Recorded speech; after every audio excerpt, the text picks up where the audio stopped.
The night she showed up at my door, I understood two things before she said a word. First, something had finally broken. Second, if I let her in, nothing in my life was staying simple after that. It was close to midnight. I had just gotten home from a long day at Hallberg Development, loosened my tie, poured a drink I barely touched, and was standing in the dark of my apartment looking down at the city. That was my life most nights. Good address, good view, good position in a company people in this state treated like a landmark. My father built it from nothing. My mother guarded the family name like it was a living thing. My older brother Marcus was the future of it, at least according to everybody who had ever met him for more than 10 seconds. Marcus had the smile, the voice, the ease. He walked into a room and people turned toward him without thinking. I walked into the same room and people usually noticed me once something went wrong and needed fixing. That had been true my whole life. It was true at board meetings, true at charity dinners, true at family events where Marcus worked a crowd like he'd been trained for it, which he had. I still had my place. I knew the company better than most people gave me credit for. My father trusted me when something got complicated. But trust and attention are not the same thing. In my family, they never were. Then the knock came. Not polite, not loud either. Just fast, uneven, like whoever was outside had almost lost the nerve halfway through. I opened the door and there she was, Sophia. My brother's wife stood in the hallway soaked from the rain. Her hair stuck to her face, mascara smudged, one heel in her hand like she'd given up trying to look put together before she got upstairs. She was shaking hard enough that, for a second, I thought she might actually fall. I didn't ask why she was there. I just stepped aside. She looked at me with this raw, exhausted expression I had never seen on her before and said, "Can I stay here tonight?" That voice nearly finished me. Sophia was never the loudest person in a room, but people noticed her anyway. She had that kind of calm presence that made everyone else seem like they were trying too hard. I had noticed it the first night I met her, years ago at one of our family foundation events. She'd been standing near the auction tables in a dark blue dress, listening to somebody explain something boring with more patience than they deserved. I had started walking toward her. Marcus got there first. That was all it took. That was always all it took. And now she was in front of me, destroyed in a way that made every polished family photo feel fake. I took her coat, set her heel by the door and walked her inside. "Sit down," I said. "I'll get you water." She sat on the couch like she didn't know where her body ended. I handed her a glass. She held it in both hands but didn't drink. Her eyes moved around my apartment, not really seeing any of it. "What happened?" I asked. For a second she didn't answer. Then she laughed once, and it was one of the saddest sounds I'd ever heard. "He isn't in Chicago," she said. I stayed quiet. "He said he had meetings until Friday." Her fingers tightened around the glass. "I called the hotel because he stopped answering me. I told the front desk I needed to leave a message. He never checked in." I felt my jaw lock. She went on in pieces after that. Not dramatic, not wild. That almost made it worse.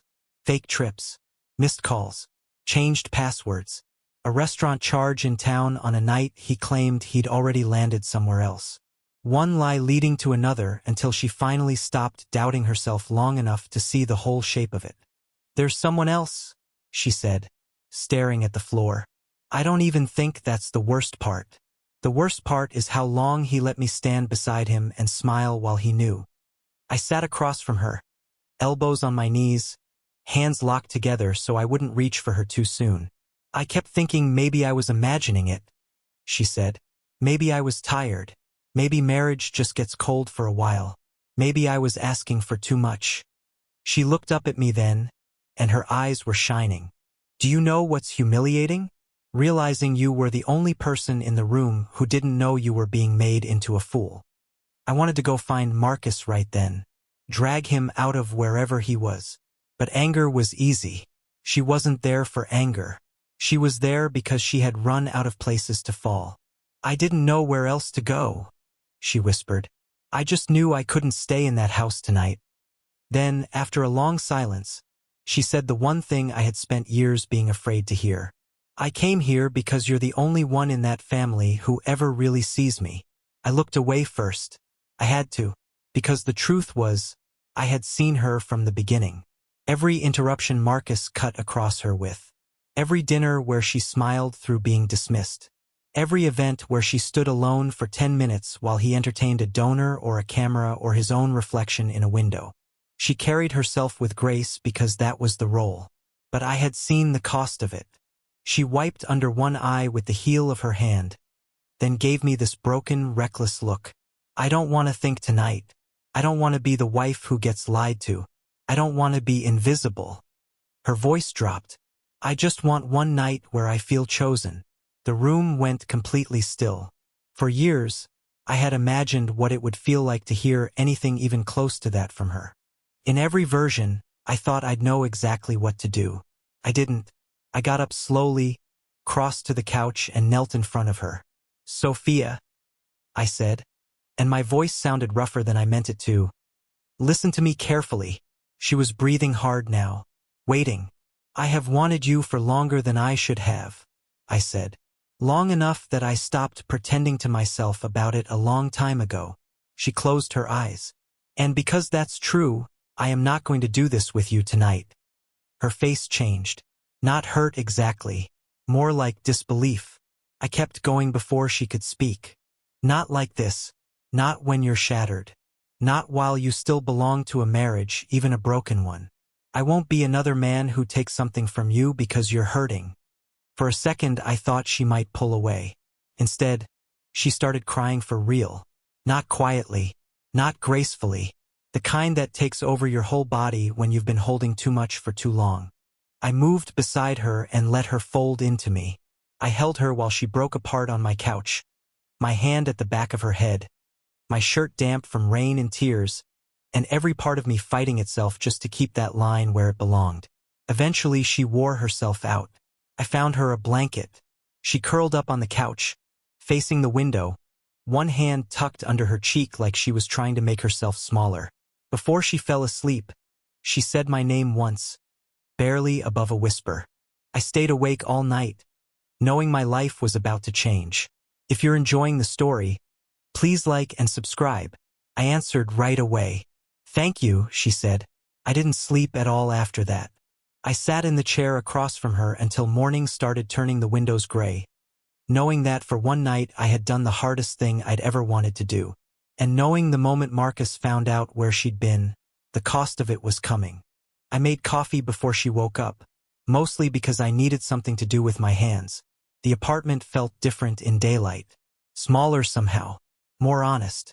Sophia was still asleep on the couch, the blanket pulled up to her shoulder, her face turned toward the back cushions like she could hide from morning if she stayed still long enough. For a few seconds I just stood there with a mug in my hand and looked at her, and it hit me how dangerous the whole thing was now.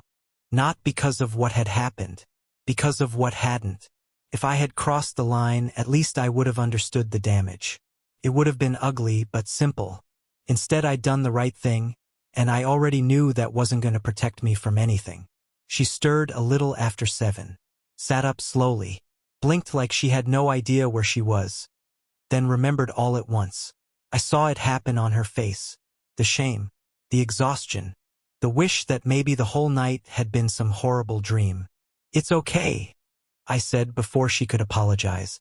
She looked at me, hair messy, makeup gone, and somehow more like herself than I'd seen in years. I'm sorry. You needed somewhere to go. That's not the part one mean. I set a cup down on the table in front of her. I know. She wrapped both hands around it, though I don't think she took a sip. I barely remember half of what I said. I remember enough. She winced at that and looked down. That makes one of us. I sat in the chair across from her, the same place I'd been all night. You don't need to be embarrassed with me. A long silence sat between us. Not empty, just heavy. Then she said, "Did you mean it?"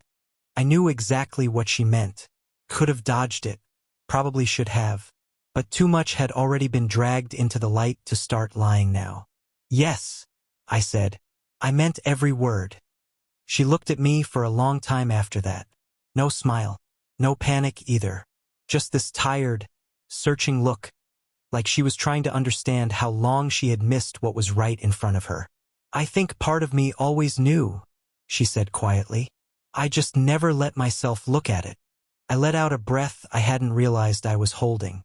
That was probably for the best." "For who?" I almost laughed at that, but there was nothing funny in the room. "For everybody until now." She leaned back and closed her eyes for a second. "I can't go on pretending after this." "Then don't." Her eyes opened. "You say that like it's simple." "It isn't simple," I said. "But staying and acting like nothing's broken isn't simple either. It just takes longer." She nodded once, slow, like she hated that I was right. "He'll lie," she said. "I know. He'll deny everything. I know. And if he thinks I told you, he'll turn it around. He'll make this look like something else." That one landed hard, mostly because she was saying out loud exactly what I'd already been thinking since about 3 in the morning. Marcus had a gift. Not for truth, for control. He could walk into a bad situation and come out looking offended that anybody had doubted him in the first place. Sophia watched my face and saw she'd hit the mark. "You know he will." "Yeah," I said. "I do." She stood then, setting the cup down untouched. Her heels were still by the door. Her coat was hanging where I'd left it. It all looked too normal for a morning like that. "I have to go back," she said. I stood too. "Do you want me to come with you?" She hesitated, and that hesitation told me more than her answer did. She wanted me there, but she also knew what my presence would do. In my family, facts mattered less than timing. Optics mattered more than either. "I don't know," she admitted. I respected her more for that than I would have respected certainty. "Then don't decide yet." She picked up her bag. "If this gets ugly, it's already ugly." For the first time that morning, her mouth almost moved like a smile. "Almost. You always do that." "Do what?" "Say the part nobody else wants to say." I walked her to the door. She stopped before I opened it.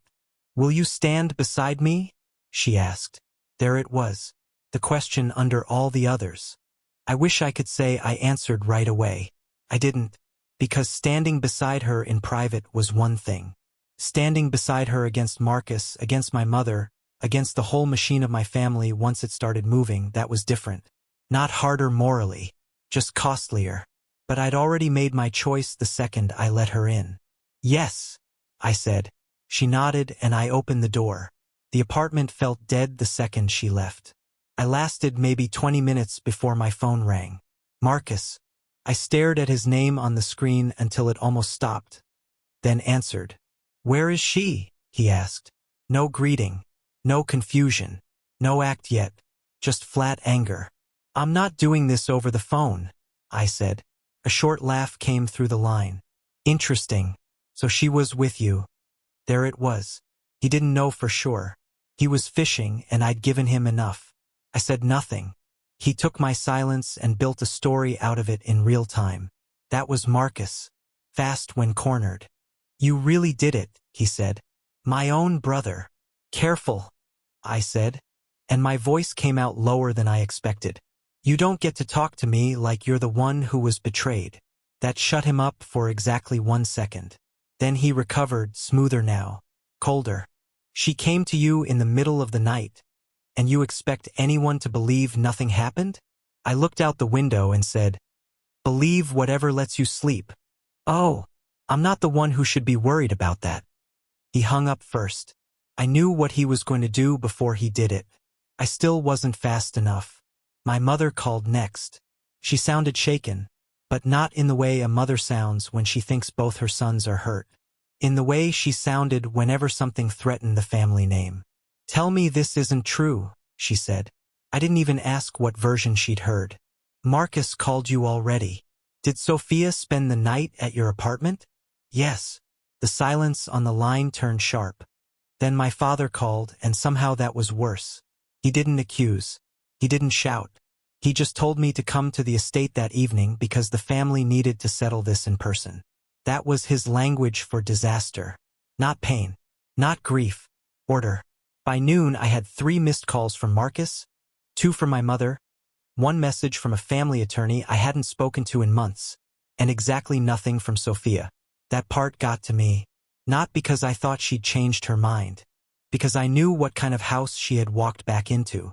At 6:40, I parked outside the estate I grew up in and sat behind the wheel for a full minute, looking at the windows lit up against the dark. From the outside, it still looked like the kind of place people admired. Solid, impressive, untouched. Inside, I knew Marcus would already be shaping the room. And for the first time in my life, doing the right thing had put me exactly where my family had always been most comfortable placing me. As the problem. By the time I walked into the estate, Marcus had already done what he always did best. He had gotten there first. You could feel it in the room. My mother was standing near the fireplace with one hand pressed to her waist like she was holding herself together by force. My father was at the far end of the sitting room, one arm over the back of a chair, quiet in that way that usually meant he was angrier than anyone else. Marcus stood near the bar, jacket off, sleeves rolled, looking tired in a way that had probably taken practice. He looked like a man who'd been wronged. That was the performance. And for 1 second, just one, I saw the version of this that might have worked if Sophia never showed up. My mother turned the second I came in. "Tell me right now that your brother is lying." Marcus let out a sharp breath through his nose, like even hearing that had offended him. I looked at my father first. "Is she here?" "She's on her way," he said. Marcus cut in. "Unbelievable. You still want her in here to help explain this?" I looked at him. "I want her here because this concerns her more than it concerns your pride." That hit him, but not enough to crack him. He gave me a cold smile instead. "My pride?" My mother stepped forward before I could answer. "Stop talking around it. She spent the night with you."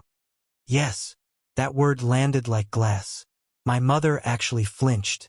Marcus looked down like he hated having the truth confirmed, but I knew him too well. He liked having clean pieces to work with. A full denial would have made things messy. A simple yes gave him shape. My father's voice stayed level. "And what exactly are we supposed to understand from that?" Before I could speak, Marcus stepped away from the bar. "You don't have to understand much. She disappears in the middle of the night, goes to his place, stays there until morning, and now he's standing here like he deserves a medal for honesty." "I didn't ask for one," I said. "No," he said. "You just decided to make a move on my wife the second you thought you had an opening. That would have started a fight when we were younger. Maybe that was what he wanted. Something ugly enough to prove his point. Something loud enough to keep the conversation away from himself. But I wasn't 16 anymore. I'm not going to do this with you while you pretend you have clean hands," I said. His face changed a little then. Not much. Most people wouldn't have caught it. I did. My mother looked between us. "What is that supposed to mean?" Marcus answered for me. "It means he needs an excuse." I took one step toward him. "It means you should pray she gets here before I decide I'm done protecting you." My father straightened at that. "Enough." The room locked down again.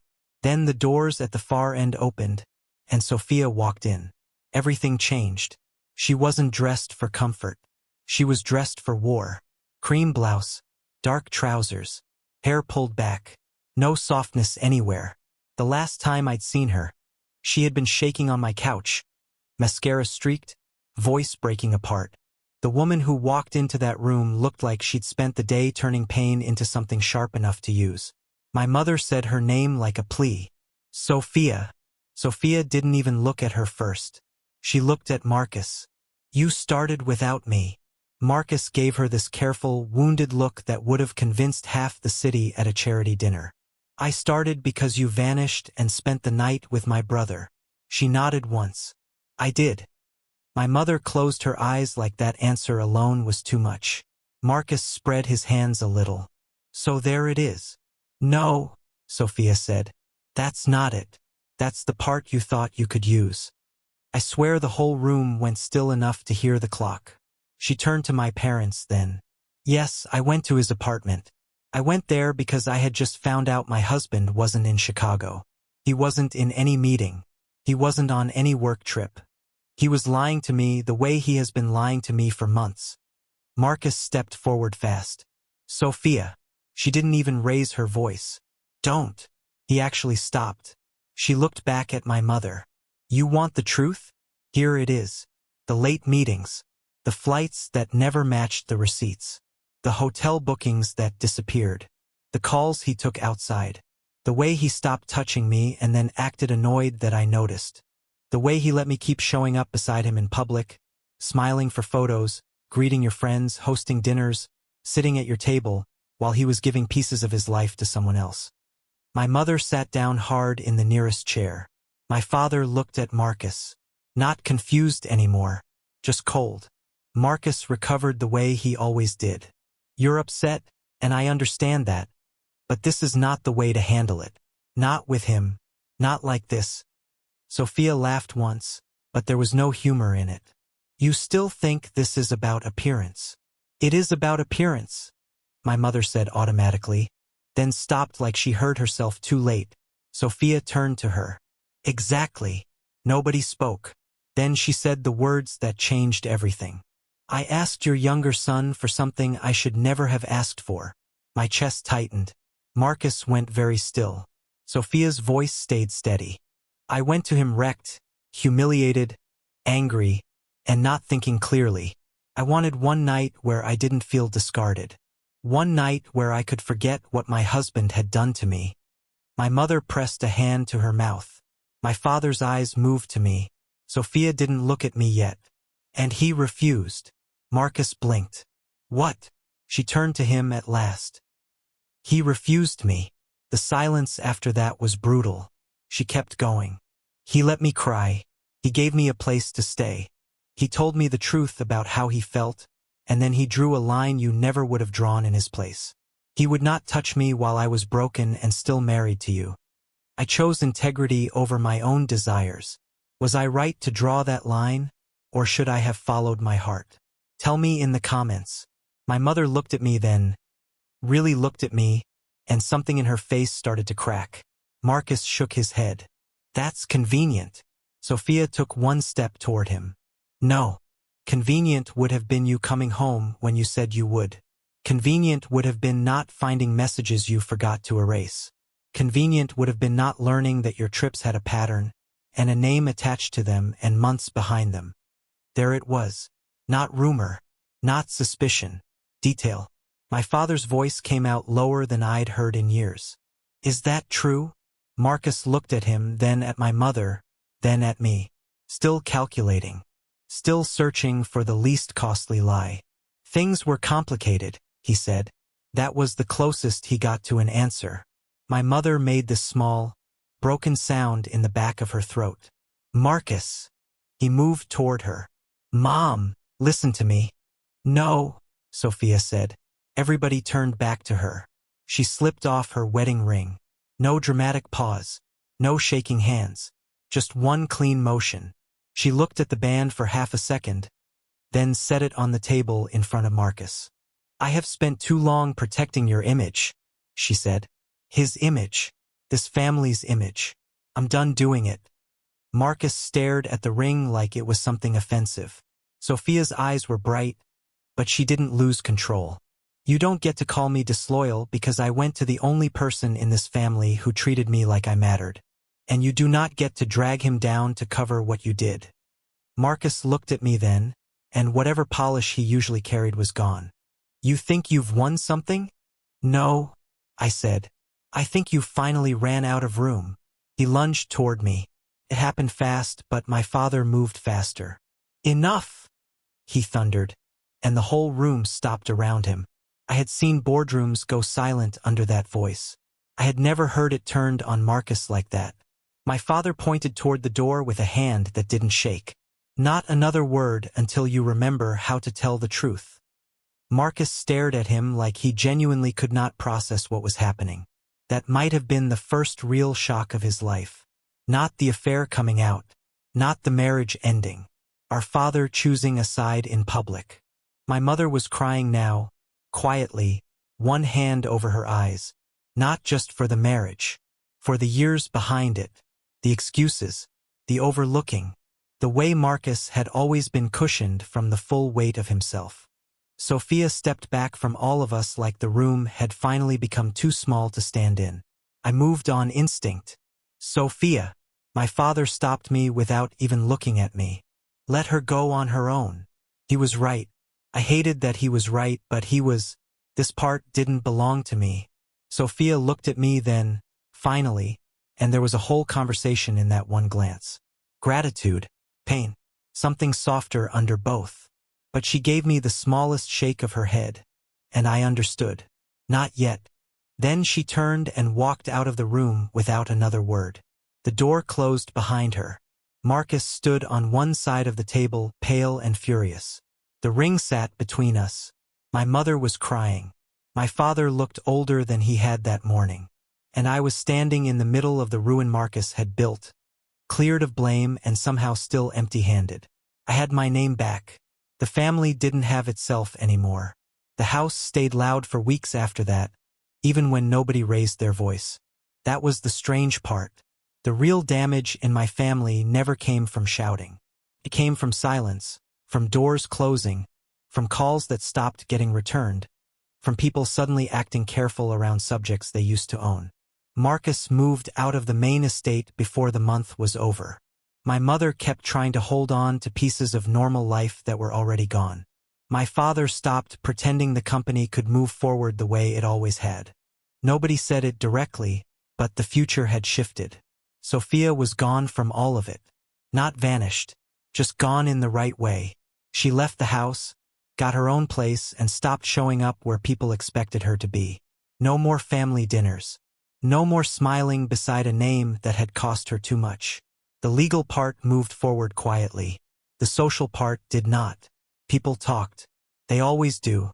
But for the first time since I'd known her, Sophia wasn't living to make their version of things easier. I didn't chase her. That was the hardest part after everything that had happened. Not because I doubted what I felt. Because I didn't. I knew exactly what I wanted. I had known for years. But if I reached for her too fast now, then that night at my apartment meant less. My restraint only mattered if it stayed real after the crisis was over. So I gave her room. A month passed before she called me. I was leaving the office when her name came up on my screen. I just stood there in the parking garage staring at it for a second before I answered. "Hi," she said. That one word did more to me than it should have. "Hi." There was a small pause. Not awkward. Careful. "I wasn't sure if I should call," she said. "I'm glad you did." Another pause, then a quiet breath. "Would you meet me somewhere?" We started with coffee. Not dinner. Not drinks late at night. Coffee in the middle of the afternoon at a place across town where nobody from the family usually went. She was already there when I walked in, sitting by the window in a plain sweater, no guarded smile, no polished version of herself. Just Sophia. She looked lighter, not fully healed, not untouched, but lighter, like some invisible weight had finally been taken off her shoulders, even if the marks were still there. We talked for almost 2 hours and barely touched the scandal. She told me she'd started seeing someone to help her sort through the last few years. She was sleeping better. Badly some nights, but better. She'd gone back to doing small things she used to like before every part of her life became performance. Reading in the afternoon. Walking without checking her phone every 3 minutes. Cooking for herself. Choosing quiet on purpose. I told her I was proud of her. She looked down when I said it. Nobody in that family ever said things like that unless there was a reason attached. There doesn't have to be a reason. She looked back up at me then, and that look stayed with me for days. After that, we built whatever we were becoming slowly. Calls that lasted longer than either of us planned. Short messages in the middle of the day. A walk after work. Lunch that turned into sitting in my car talking for another 40 minutes because neither of us wanted to be the first one to leave. It was clean this time. No hiding in the middle of damage.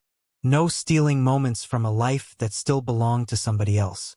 Just two people finally standing in the truth and learning how to be there without ruining it. The first time she came back to my apartment after that night, she stopped just inside the door and looked around like she was seeing a ghost. I knew exactly what she was remembering. "I almost didn't come up," she said. "I know." I sat in the car for 10 minutes. That long. She gave me a small smile. Longer. I took her coat and hung it up in the same place as before. For a second, neither of us moved. Then she said, "You changed the meaning of this place for me." I didn't answer right away. "You changed it for me too." We went out to the balcony with 2 glasses of water and the city below us. It was late, warm, quiet. Nothing dramatic. That was what made it feel real. She leaned against the railing and looked out for a while before speaking. "That night I came here asking for one night," she said. "I wasn't even thinking clearly. I just wanted something to stop hurting." I turned toward her. "I know."